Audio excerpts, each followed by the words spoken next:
right. All right. All right. Yep. Okay, I think has your cards here. Yep, Ready? we're on. Yep. Whenever you're ready. All right. Hello. Poetry people. I don't hear you. Come on now. Come on. Need some energy. All right. Our first poet of the hour is Annabel Lee, pronoun she, her. Annabel! Poet Annabel Lee loves the Poetry Project and has attended readings here since 1969.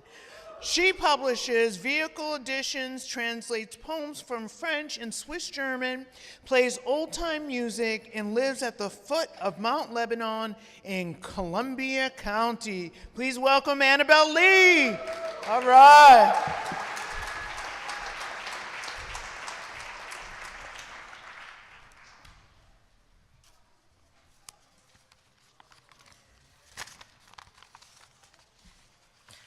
Memento mori.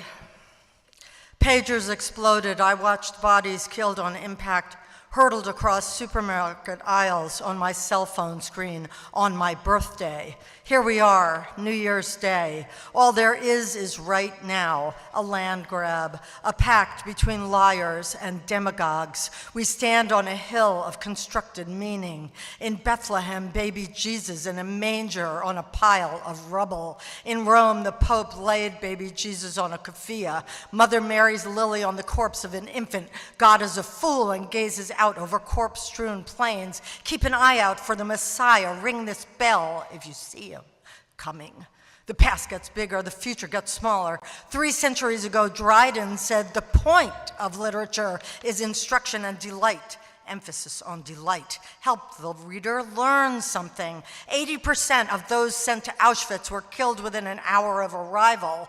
Telling a story backwards, the arrow of time is the arrow of morality. Today, citizens are not armed and received health care in the so-called free world, but America, in a race backward in time and morality, has not signed on to that modern social contract. So school shootings, random gun violence, mob rule, activism and poetry are not separate. In October 1968, the Poetry Project held a benefit reading for the Catonsville Nine, Catholic activists who burned draft board files to protest the Vietnam War, and May 1969, a benefit for the Berkeley Defense Fund to fight prison sentences imposed because of a campus sit-in. Being a poet, being a romantic politically, I attended readings here in 1970, and down in Manville, New Jersey, I was part of actions against Johns Manville, who denied the consequences of exposure to asbestos, a 25-year battle. I remember, as I witness, in the promised land, the Holy Land, the cult of death, an entire society now a graveyard, a land of memory. On my computer screen, dead bodies strewn on the roads lie bloated and ravaged by starving dogs. Diapers and tampons in trucks held at checkpoints, waste collection suspended, the stench of putrefied sewage in bulldozed streets, no nutrients in breast milk of starving mothers, the lame streaked with blood dusted with white phosphorus. And let's be clear, and let's be clear, and let's be clear, and let's be clear, civilians are not targets under international humanitarian law. Neither is deliberate starvation of children. WCNSF, the acronym for Wounded Child, No Surviving Family. US law says it's illegal to supply arms to human rights abusers. Bleakness amplified along that Mediterranean shore and across that land to the River Jordan. Systematically, over 83% of plant life in Palestine destroyed. Over 70% of agricultural land. Nearly half of all groundwater wells. 2/3 of all water tanks. And the hospitals. Unspeakable destruction. Settler violence obstructs the harvest of olives. I'm grateful to Tariq Abu Azoum and Marwan Bashara and other journalists. So many killed in planned executions executions by drones and quadcopters, air-to-air refueling paid for by U.S. taxpayers. Every bomb costs millions of dollars. Massive profits for Boeing, Raytheon, and other manufacturers of death. Calculate 200 airstrikes in 24 hours, day after day after day after day. Humanity must prevail over inhumanity. I pour my love into poetry and the voices I hear coming out of the wreckage. Courage sustains resistance. This road leads to freedom. The people have not surrendered. Recourse to love is essential.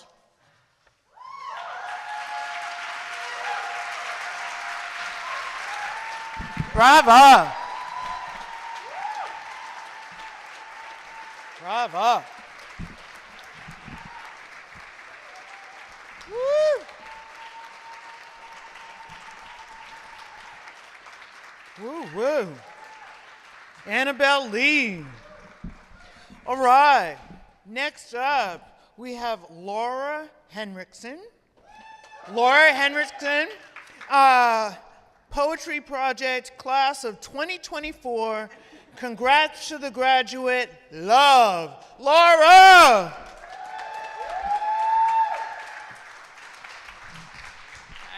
Happy New Year, everybody. I'm really so glad to be here with you all and deeply honored to get to read in the marathon.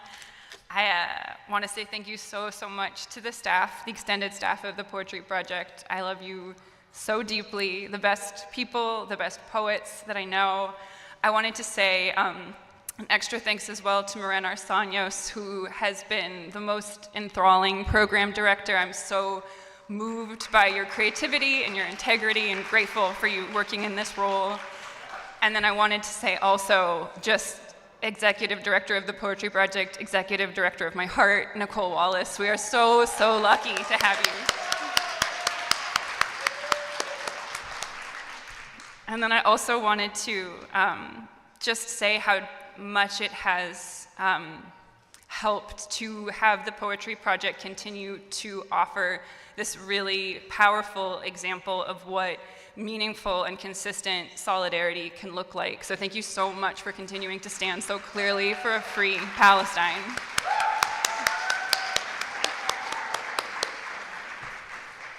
All right, this poem is called Dogs of Paris. I'm not an anti-sex feminist, but lately my aversion to dealing in power has made my encounters hard in a way that is not particularly fulfilling. Like how I am so often disappointed by the words for different textiles. I mean their names. They don't sound how they feel, which is what they mean, I thought. I changed the name of this place to the name of another place. This was after watching Paris, Texas, after going to a disappointing family abolition meeting while reading another book about abuse. In Paris, Texas, Travis is guided by love and an origin of love, even as he also destroys love's possibility, I think. It's a problem with narrative, with mistaking every place for a setting. It's sometimes necessary to build such elaborate forms to say really simple things. This is why if a movie isn't highly stylized, I don't really want to watch it. Afterwards, relaying events from earlier in the night, he said I was just telling the truth when I told the truth, but instead I felt I was breaking something breakable. I've told several people the truth this week, and I have not liked it very much. Would I say that I regret it? No, because now I'm not saying anything. At any moment, anything could change is a thought that has brought me varying degrees of comfort. I wish, like an awning, I could retract my mistakes. I told one person the truth because I felt I had power over her and I didn't want to misuse it. I told another person the truth because I knew she had power over me and I don't know what I wanted, although of course she did. I've felt myself retreat into a wordless state of interiority, and I feared I'd never return, tongue knotted in my pocket. My friend with the perfect dog says you get the dog you need. Happy New Year's.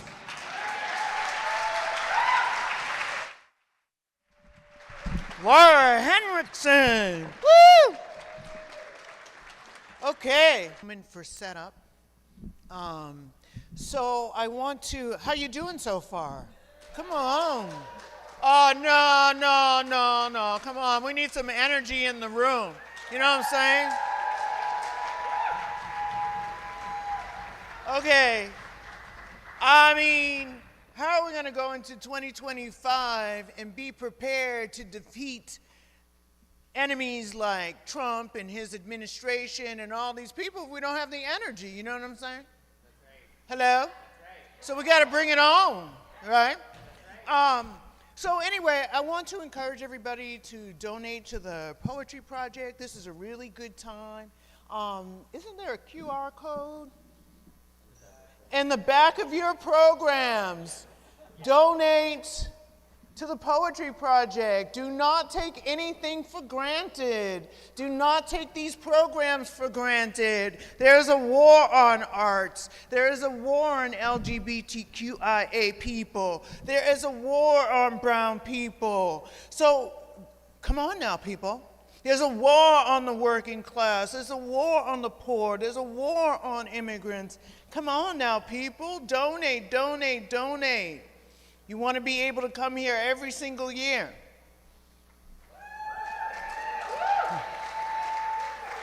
All right. This is my poem. No, I'm kidding. Did you do that? I have to keep talking you through it? Yes? All right.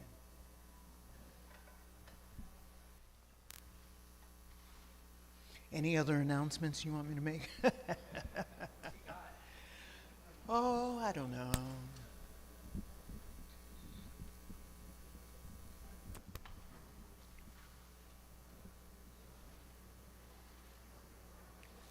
Looking good out there, people.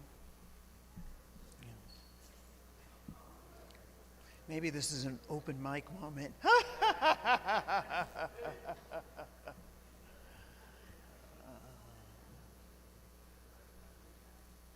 Somebody's waving. Okay. How are we doing? Okay. We're on. Woo! Hello, everyone. My name is Nyampeta, and I am very honored to be here. And thank you very much to Miren and the entire Poetry Project team. I was invited here to perform a little song, except of course I'm not a musician, although I do have a presence on Spotify. And each month I get an email summarizing how many listeners I had. It's usually around 17, and you can see why, and I'm very happy to share how. My equipment is not working, and it's kind of suitable because the song I have is called Ishira Nero, which is a popular song from Rwanda, from around the 90s, and it's about a prodigal son. So a young man who decides to leave the countryside and head towards the bright lights. The parent is counseling against going, but since the child had decided to go, then of course there's nothing that the parent can do other than give advice. That's what I'm gonna sing. I thought I would be playing the music as well, so I'm very scared to sing without any support. But I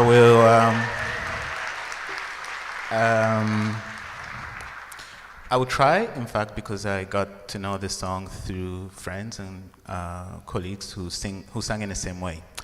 So here goes my reputation. Mwana wanje ko witeguye umutima urananiye ngo ugiye mu mugi ko wabyiyemeje ndakureka ugende ariko umbabarire untege amatwi nugerayo uzasekerwa na benshi ariko muri abo bose uzakirwa n'imbarwa ko gashukwe n'amatara yaka imitura imitatse uruyange ngo ukeke ko ari paradizo ko ntugashukwe n'ibizungerezi n'abagendana n'ibigezweho nyamara imitima ntigerweho ibyo byose ni agahu k'ishiraniro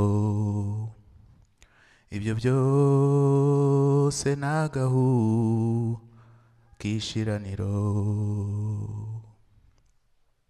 Thank you very much.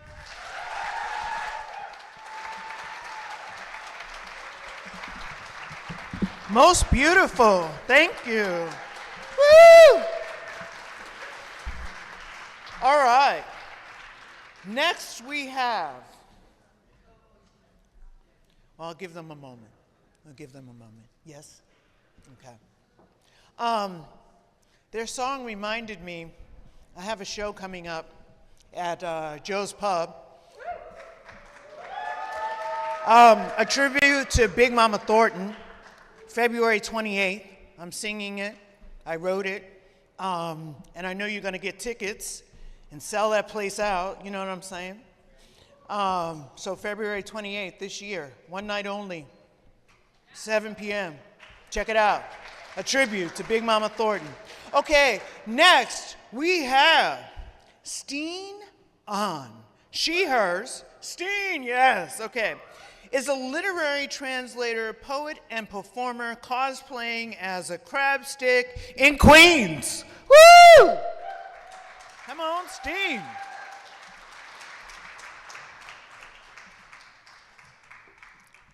Hi everyone, Happy New Year. I am not cosplaying as a crabstick today. I will read for you a few sestets I wrote this summer as a part of the June 2024 Poem a Day Google Doc hosted by Emily Bark Brown. Woo.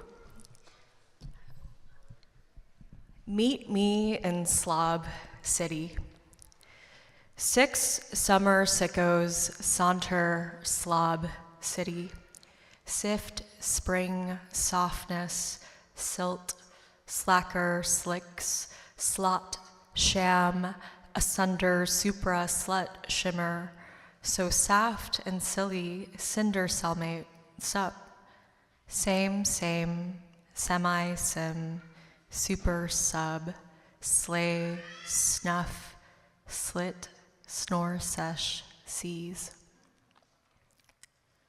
Happy Death Day, Franz, June 3rd, 2024. Sorry I'm late to your 100th. I was constipated, emotionally and ontologically, but not literally. Look behind you. Did you find your wings, Franz? I haven't, but I feel them gnawing within me, wanting a cage. Thoughts of a weedy, creeping vine on a Monday night. I was thinking about my relationship to desire and possibility and how sometimes I see the future bloom, arcs of life lived impossibly well, full of joy, curiosity, and pleasure, to be at liberty, at will. Thank you.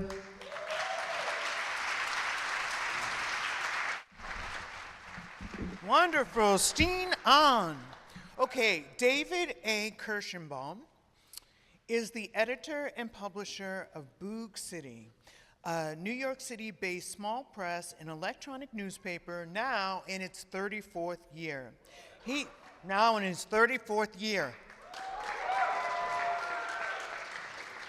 He is the director of the biannual Welcome to Boog City Arts Festivals, now in their 19th year. Please welcome David A. Kirschenbaum.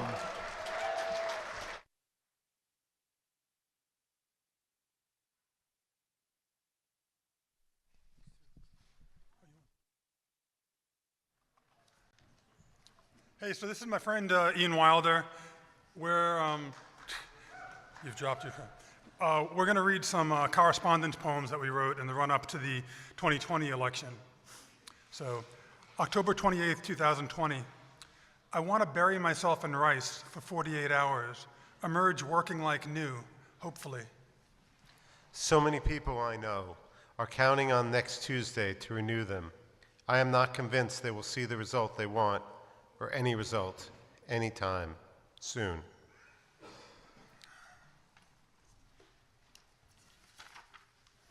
October 29th, 2020. I've just discovered that the theme from MASH, one of the songs that goes through my head from time to time for years now, like Sinead O'Connor's Black Boys on Mopeds and Ice-T's Body Count, the Blake Babies' Nirvana, Elliott Smith's Say Yes, and Quasi's Poisoned Well, among others, that director Robert Altman ordered the theme from MASH to be the stupidest song ever written. Attempted to write the lyrics himself, but failed, before asking his son Michael, 14, who knocked them out in 5 minutes. Later, the director would say he only earned $70,000 for helming the movie, while his son took in over $1 million for his lyrics. Finally voted this morning. I showed up at 7:30 a.m. The line was around the building to the back. People were friendly despite standing in the cold rain. Wore the Thurgood hat that David gave me to keep my bald head dry and a little warmer. The polls opened at 8 a.m. I was done by 9 a.m. The process was time-consuming, but painless.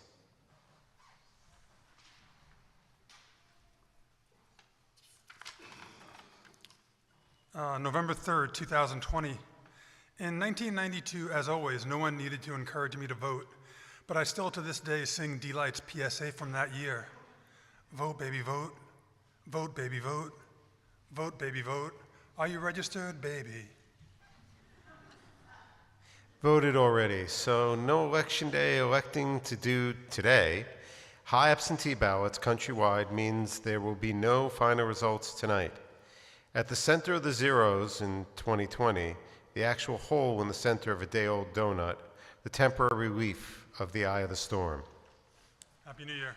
Happy New Year. All right, woohoo! Next up, we have Lauren Bakst. Oh, Lauren Bakst is a writer, curator, and performer currently completing a PhD at the University of Pennsylvania on lesbian sex, woo! And experimental performance. Yes, Lauren Bakst.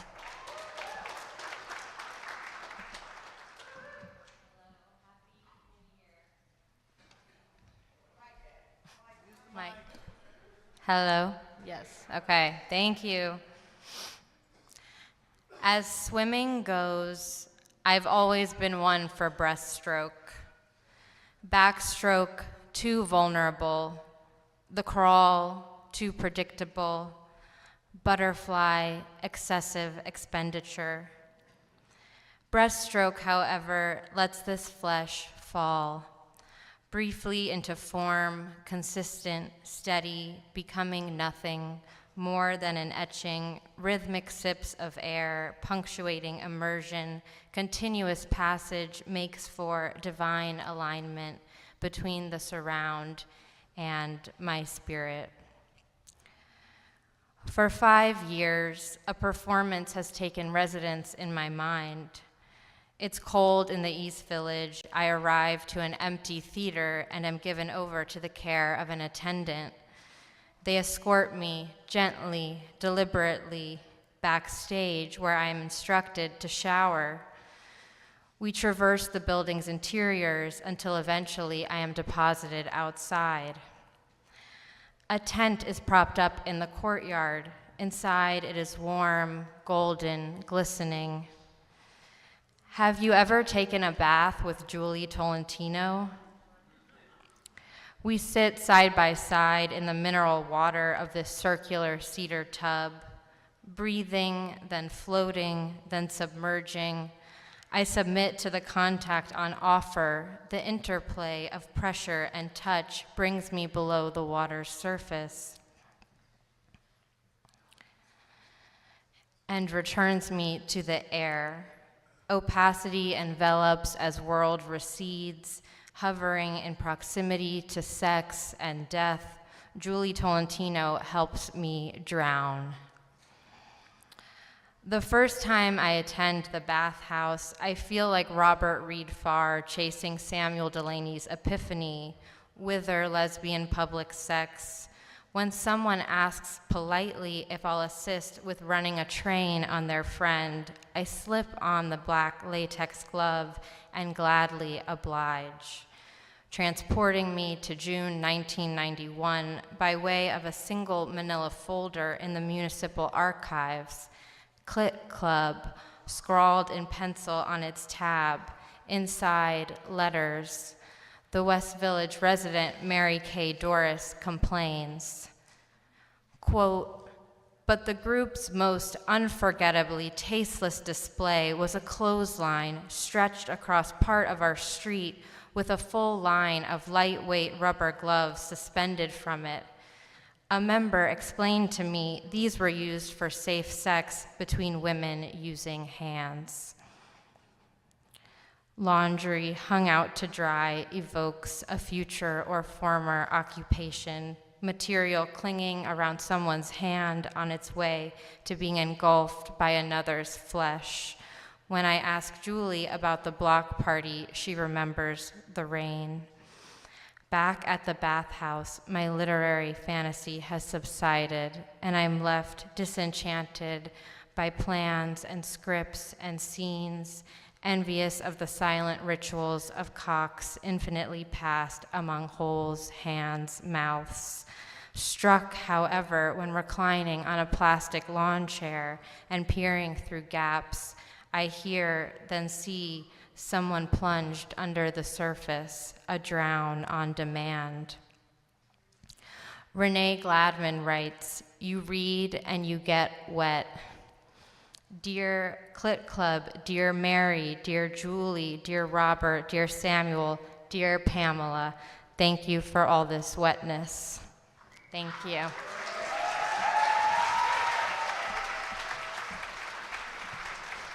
Dear Pamela, that's what I'm saying.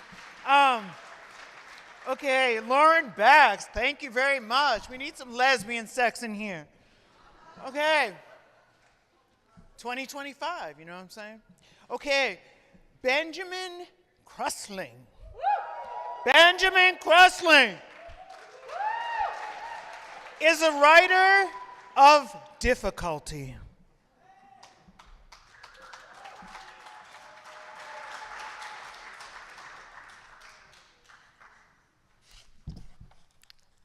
Hello. Thank you. I'm going to read one poem from a book I'm writing called Fear of God Essentials.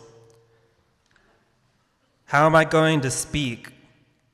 This is so much reverb. How am I going to speak?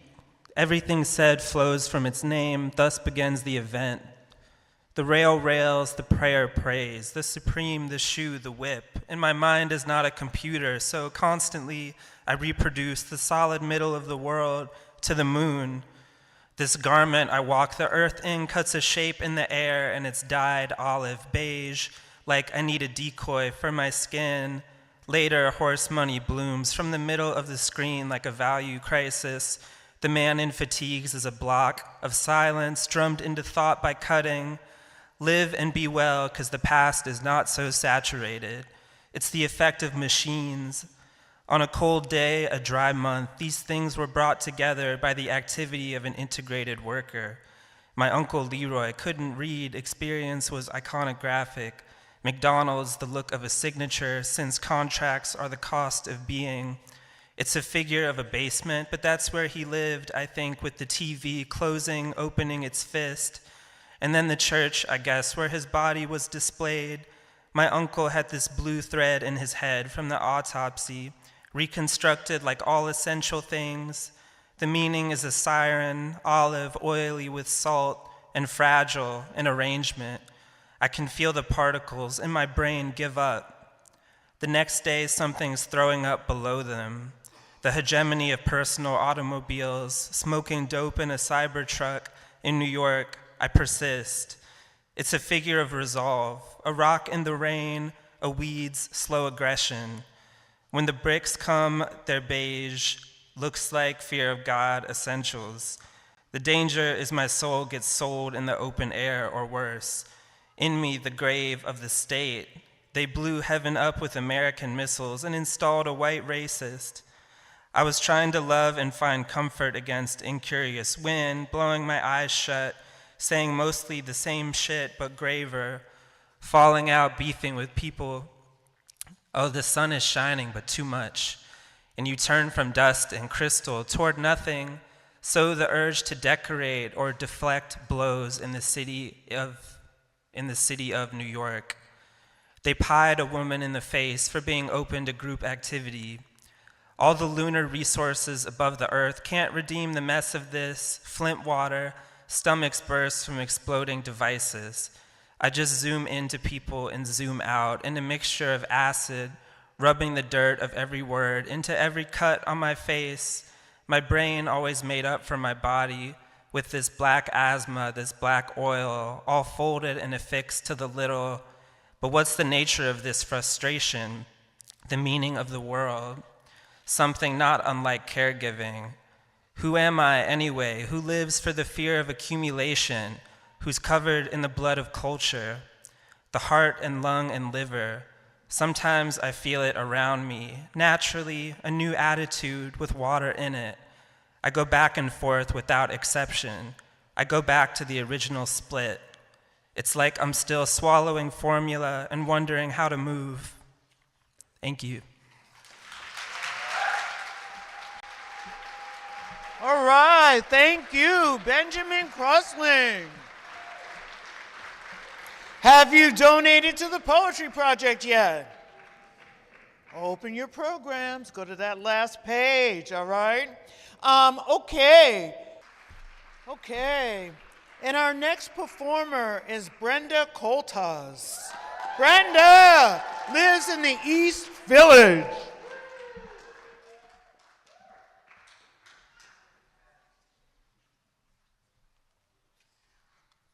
Wow, it's great to be here, and I'm so happy that Nicole Wallace is my new president.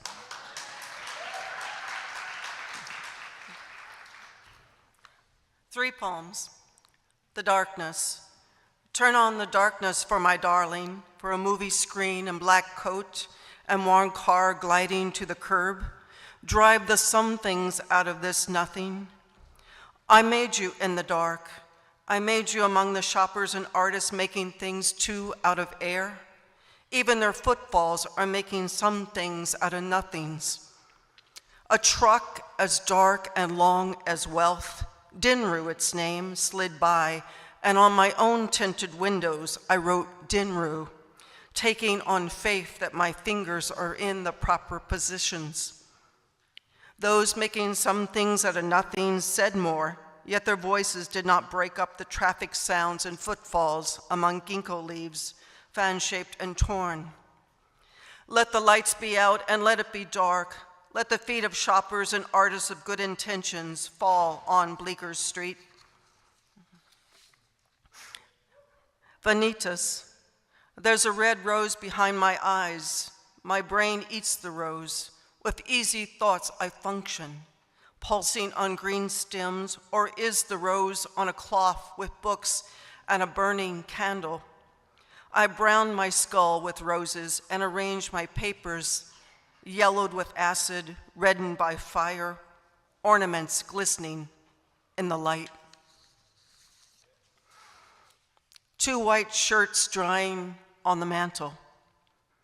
Could have been 100 years ago when bricks had names. Two white shirts drying on the murderous fireplace, clean as can be.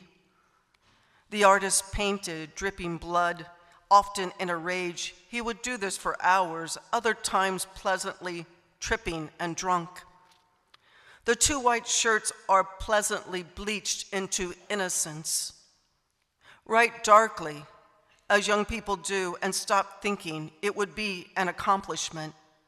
Despite the pleasures of making sense, must be how a stop sign feels, always consistent, even without an audience. Thank you.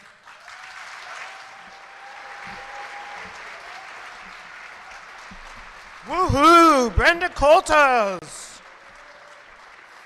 All right, next up, Bob Rosenthal.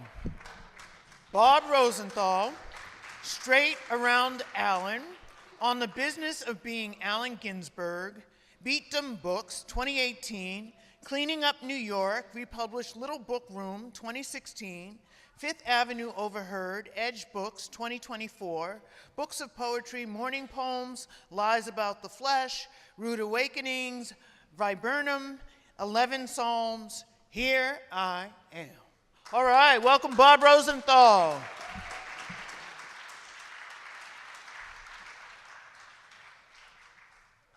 Happy New Year. It's great to be here. It's nice to be here that's someplace that is still here. Now gone. The dog cafe closed. Where is Greg now? The 2nd Avenue Deli has moved to 3rd Avenue. The East 6th Street Indian restaurants closed. The vegetable stands got wheels. No more bakeries that bake bread. No more guys whispering cents, cents at 9th and 1st. No more Ukrainian ruffians in Tompkins Square patrolling.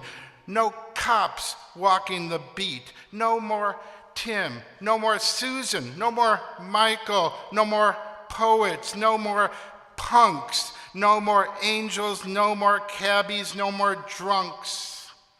No more gem spa, no more egg creams, no more New Yorkers, no more heaven on earth telephone booths on 2nd Avenue, no more Keith, no more Allen, no more queers, no notion and sewing store, no button shop, no pierogi to go, no more fledgling poets searching garbage cans for sup, no more Spanish tongues filling the streets, no more girl fights, no more gunfire at the corner, no more churches letting out, no more ladies in hot pants tricking 3rd Avenue and 12th Street, no more kids opening the hydrants on a hot summer day, no more burning garbage on the steps of the church, no more cheap Polish restaurants, no more bars with drunken Indians, no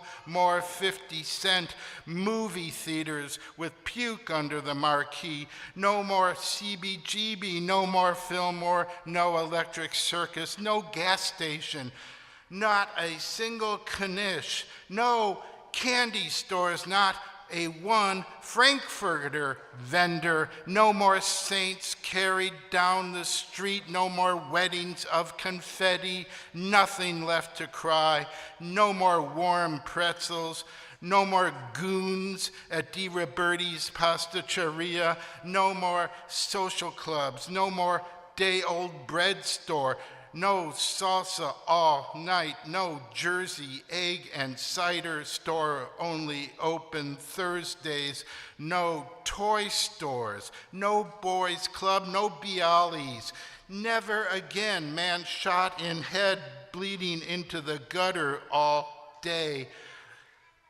The last empty school dissolves silently near me. No more people of the book allowed here. And I am now gone.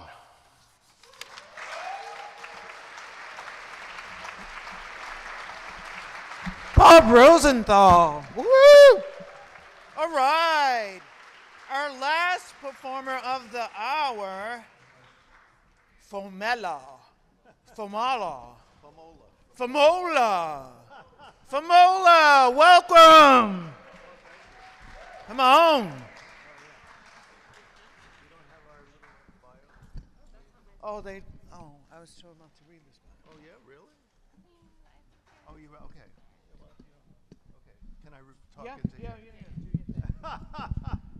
That's really funny. People ask us, Foamola, what do you do when you're not performing at the St. Mark's Church? And we answer, One of our hobbies is trying to get stuck in elevators. We go to an office building on 33rd Street and ride up and down in the elevator for a few hours, hoping it will stop between floors. Usually it doesn't. Only twice this year were we successfully stranded in an elevator, on June 3rd and September 9th. If you're going to try this hobby, make sure you bring a thermos of hot tea and a challenging crossword puzzle. Probably a lot of you keep some extra money in a drawer in your apartment. This is a song about that. It's called, "It's a Good Thing You Have Some Money in a Drawer in Your Apartment."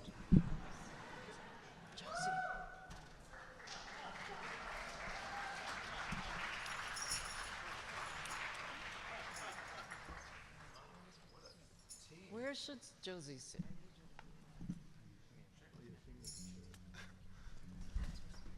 This is not. Yeah, let her sit there. Okay. We're ready? Okay. Mic was. We're ready.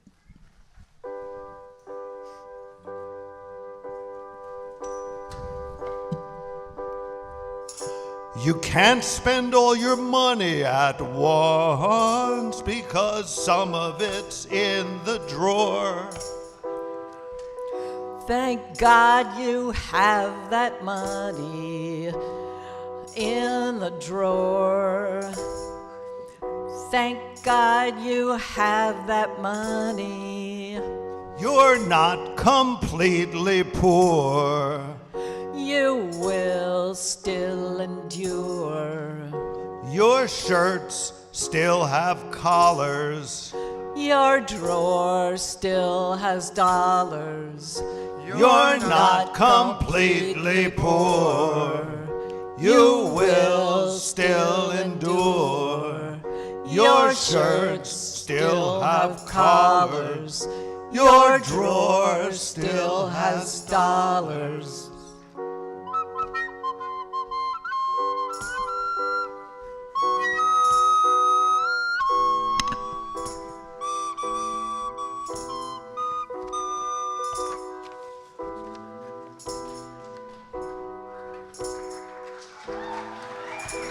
You can't spend all your money at once.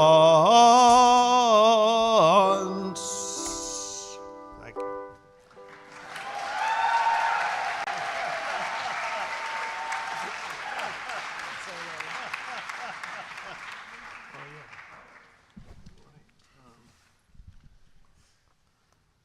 You probably know someone who is so honest you can barely stand to speak to them. This is a song about that. It's called "You're So Honest, It's Pretty Annoying."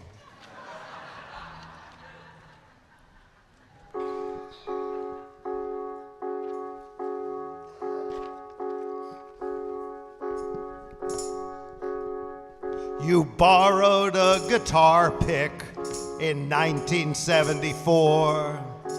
Last week you returned it, standing at my door.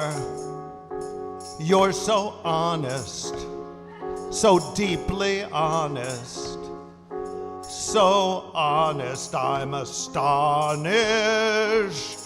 You borrowed a bath mat in 1978. This week you returned it, standing at my gate. You're so honest, so deeply honest, so honest I'm astonished. You said I was your best friend. Then you reconsidered. Actually, my second best friend. You wrote on Twitter.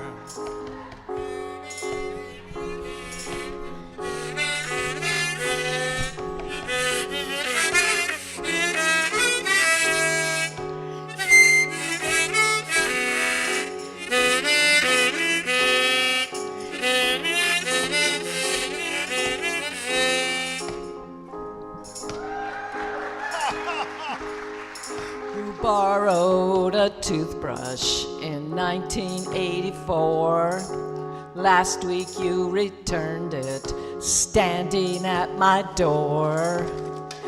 You're so honest, so deeply honest. So honest, I'm astonished.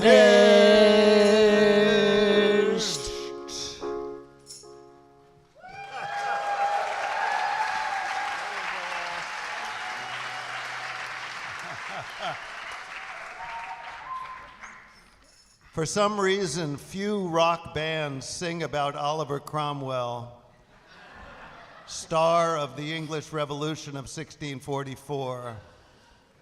We have solved that problem by writing the song, Everything You Probably Need to Know About the Irrefutable Oliver Cromwell.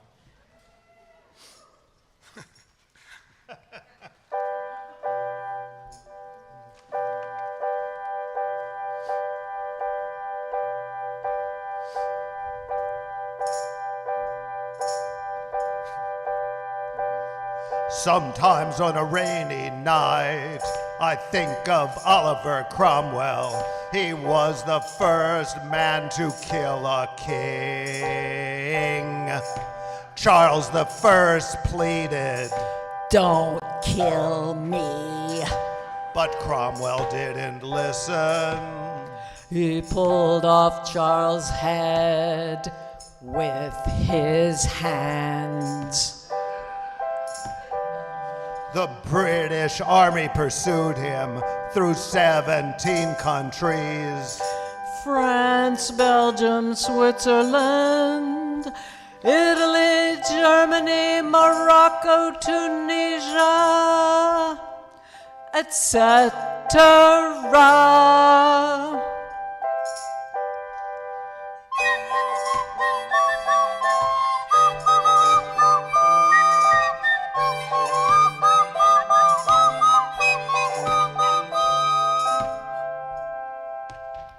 They finally killed him in Istanbul.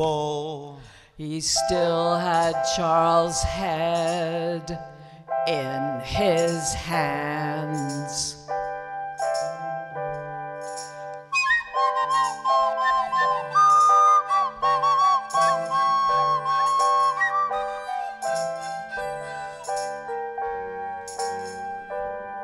Sometimes on a rainy night, I think of Oliver Cromwell. He was the first man to kill a king.